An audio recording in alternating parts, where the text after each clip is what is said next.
It took me about 6 months to do my first deal, which is a very long time when you think about it, because that's 6 months where you're hypothetically not making any money, especially if you're going all in on it. But once you get it figured out, you can often double or triple or sometimes quadruple your business almost overnight by hiring the right people and applying your process and your systems to that person's training. Always remembering that it's data, not drama.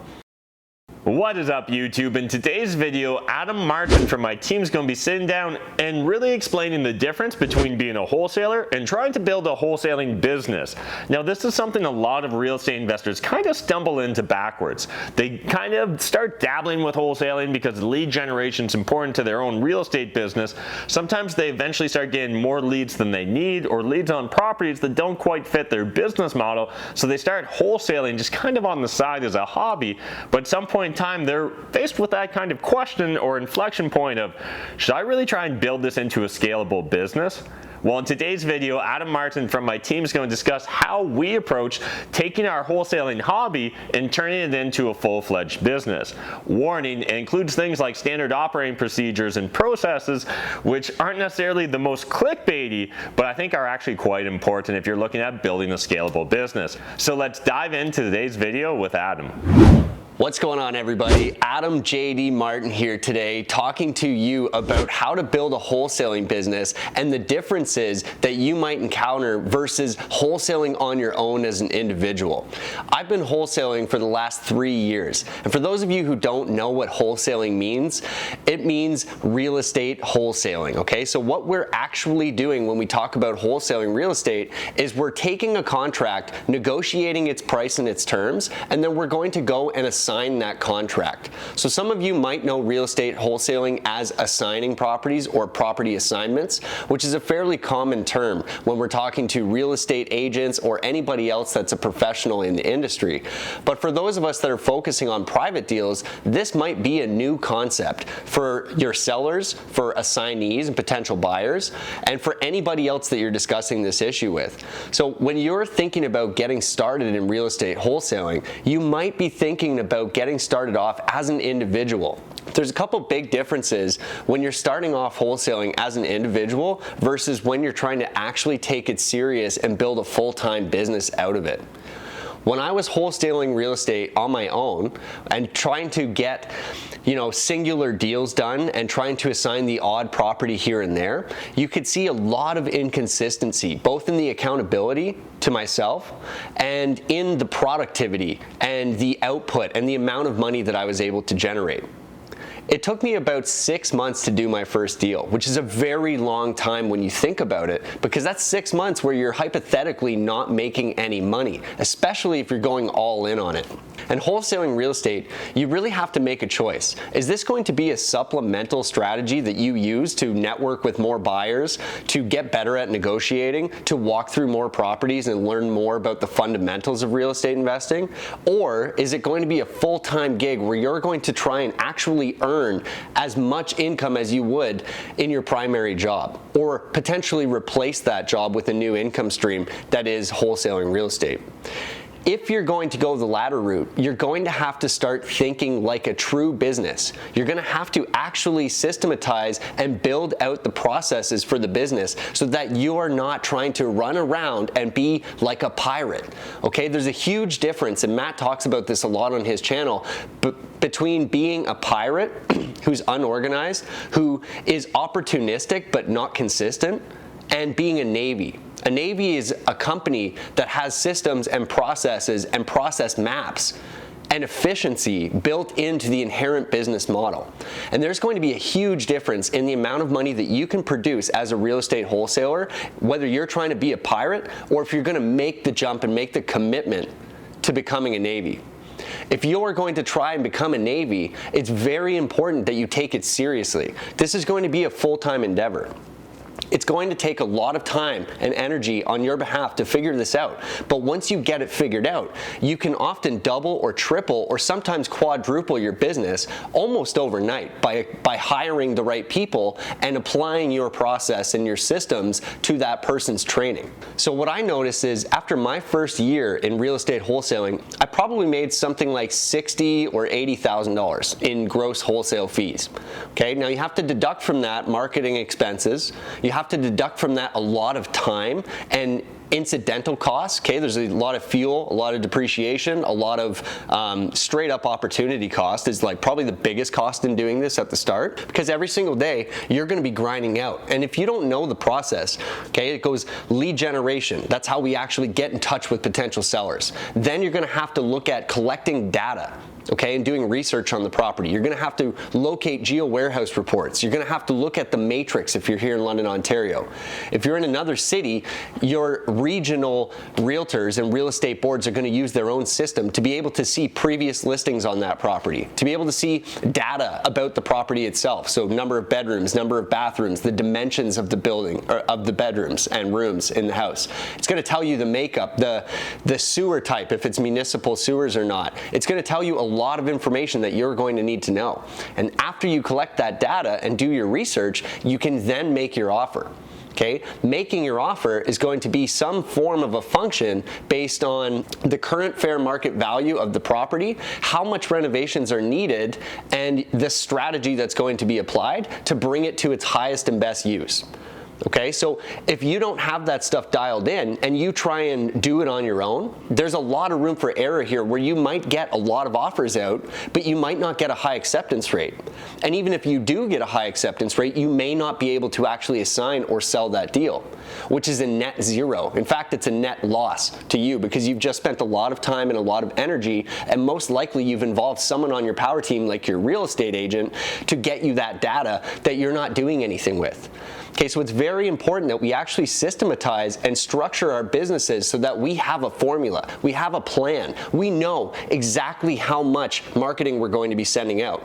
We know what's effective and efficient, because if you send out too much marketing, I'm talking direct marketing like handwritten letters, it's possible that you might get a flood of phone calls in, and what happens is your follow-up drops dramatically.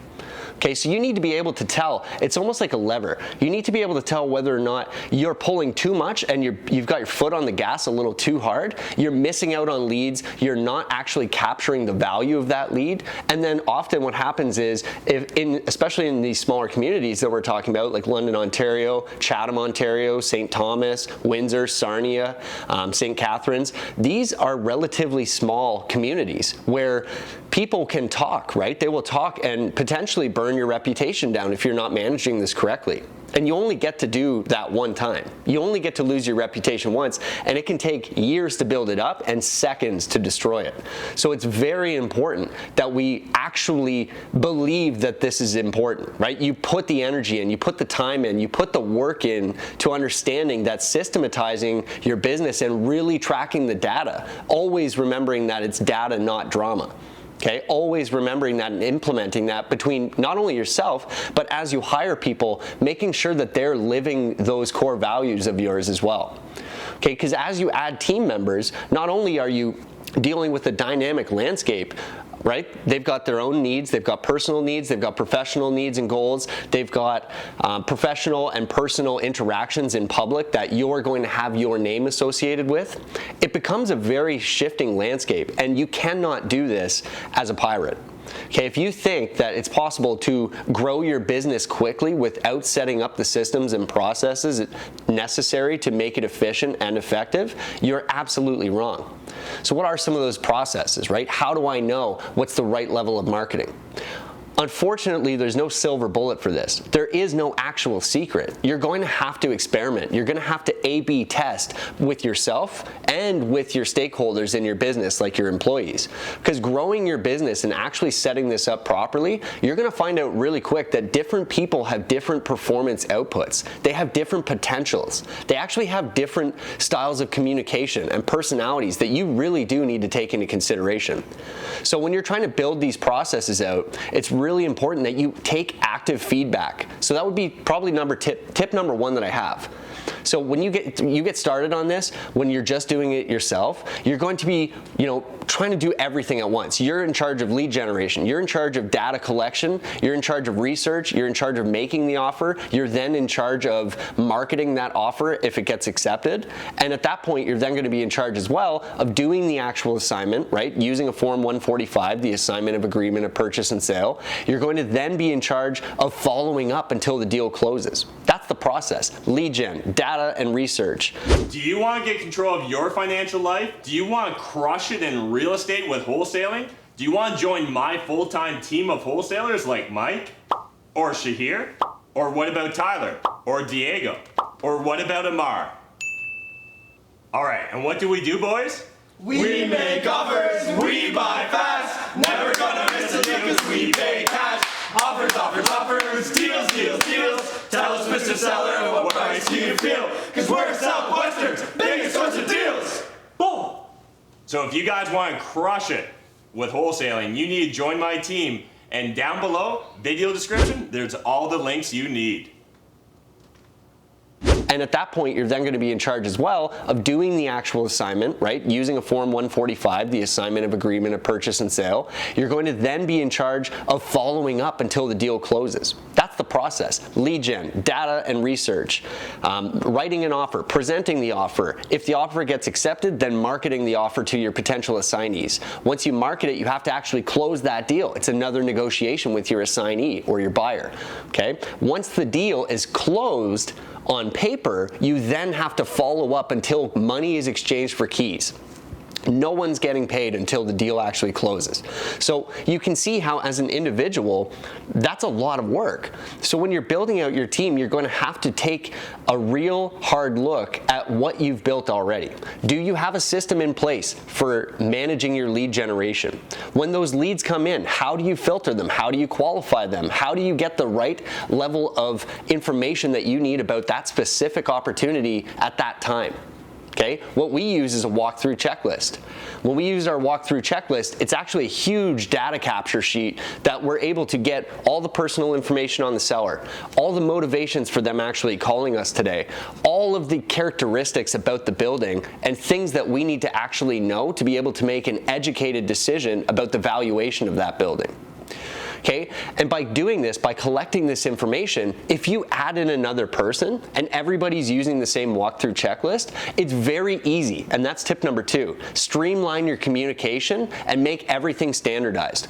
Everybody on my team uses the exact same walkthrough checklist. And the reason for that is I can open up the file, okay, I can open up their online sort of portfolio of this property or this opportunity, and right away I can see the Geo Warehouse report. I can see the matrix report or the comps. I can see the walkthrough checklist, and because we're all using the same one, I have required fields on that checklist that need to be done. And that means I can, in a glance, almost like a dashboard, know everything that I need to know about that seller, their motivations, their asking price, when they want to close, and all of the details about the property.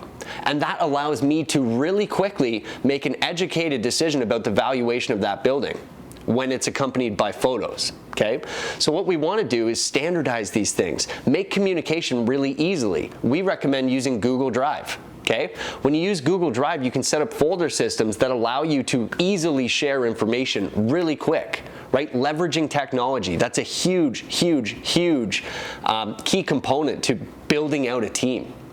So when you've got standardized communication that's easy to share and it's fast, you're all using the same materials to collect your data and share that data, you're then able to make really fast decisions, and that's sort of the foundation of building out the business. Selection and hiring people, what we typically recommend when you're looking for new candidates for your wholesaling business, if you're already a wholesaler and you want to grow your team, I would recommend starting with people that already have sales experience. These are people that are not afraid of rejection. These are people that are trainable on multiple different products and processes. They don't necessarily need to know everything about real estate investing to begin with, because that's stuff that you can put easily onto a cheat sheet. Right? And that's step number 3. Make sure that you have training materials that everybody uses with process maps so that they know exactly where they're at in the process and how to move forward. When you use these tools, you will be able to hire people and quickly train them. We've turned my 6-month starting point. I told you it took me 6 months to do my first deal, and we've got it down now to where we can hire somebody and have them do a deal within 1 month. That is tremendous. That's a tremendous change. And what that means is that we've got a scalable system now that's systematized where we can add a new individual and our company immediately makes an additional $10,000 in revenue right away within a month. So if that's something that interests you guys, I would recommend using those points and reflecting on that as you are doing your current business. Go through your process map. How are you wholesaling as an individual, and how would you capture all of that information in an easy to share, standardized way that you can easily show to your new employees and get them up to speed. Remember guys, if it's complicated, if it's too complex and it's not simple to use, you're never going to be able to share that information. You need to keep it simple. Keep these things simple, build it out in easy to read functions, use visuals as well, and that will allow you to literally double or triple your business almost overnight by adding 1 or 2 employees.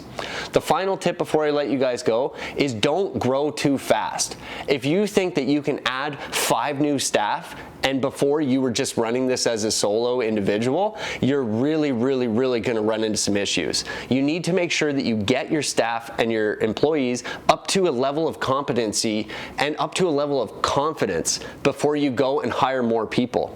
And what I would recommend to get them there the fastest is allow them to shadow you. Okay? Have them go through walkthroughs with you. Have them sit in on your phone calls. Have them be there on Zoom if you have to. Okay, during the phone call so that they see what you're saying. They hear the objections that are coming up quickly.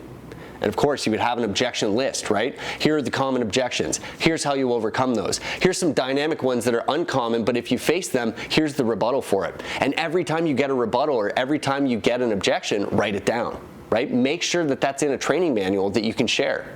Okay, you've got to think like a business. This isn't a hobby. If you think it's a hobby, you're going to make no money and you're going to spend a lot of time. You'd be better off working for minimum wage at a secondary job, okay? You'd be better off gaslighting at a restaurant serving. That's the amount. This is a very binary business where like you're either going to make a lot of money or you're basically going to make nothing. And that's really been our experience when we look at the people that we're hiring as well as our personal experience working in the business as well. So thanks guys, I hope that that was some useful tips for you. Again, my name is Adam J.D. Martin. I'm partnered with Matt here on this wholesaling business where we are able to take brand new green people and turn them into real estate investing and wholesaling killers within a matter of months. And the only way we were able to do that is by thinking more like a Navy, systemizing, processing, and writing it down. Tacit knowledge, that knowledge that exists in your head but nowhere else, is going to kill your business if you try and grow using only that. You've got to get it on paper. You've got to get it into an easily shareable format that you can teach from. So I hope that helps you guys. Again, please give me a follow, Adam J.D. Martin on Instagram, same thing on YouTube or Facebook. You can find me wherever you'd like. And if you do have questions about wholesaling or you want to follow up with me or you want to talk to me about joining our team, send me a DM.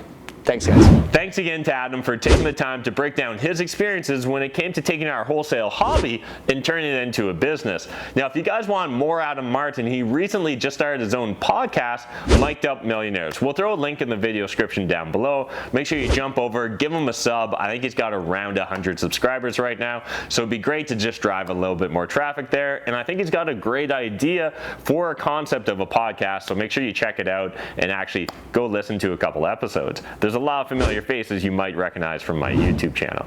And otherwise, if you guys enjoyed this video, make sure you check out some of the other videos with Adam Martin. We'll actually throw up the very first time he was on my YouTube channel, and he was kind of flexing. We're walking down by the river. It was a lot of fun. Check out that video right here. Or if you guys want to see how Adam's evolved in his journey as a real estate investor, make sure you check out this playlist right here. And until next time, remember, making money is a team sport. There's more than enough money in this world for us to all make it, but if you don't save it, I mean, like, what's the point?